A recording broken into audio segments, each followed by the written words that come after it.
Hello everyone, কেমন আছো তোমরা সবাই? জানি অনেক দিন পরই ভিডিওটা দিচ্ছি।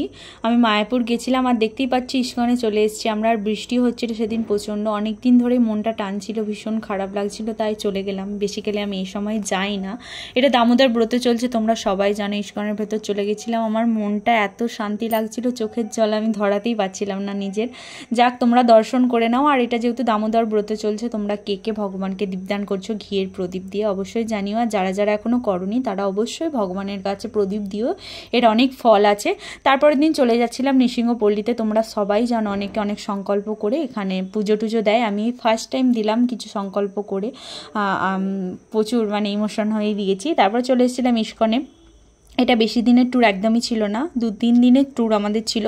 তো আজকে বাড়ি ফেরার পালা, একদমই বেশি ভিডিও করিনি, প্রচুর এনজয় করেছি, ভগবানের সেবা যত্ন করেছি, এইসবই করেছি। একটু জুস টুসকে বাড়ি চলে এলাম। ভিডিওটা ভালো লাগলে চ্যানেলটা সাবস্ক্রাইব করে দিই।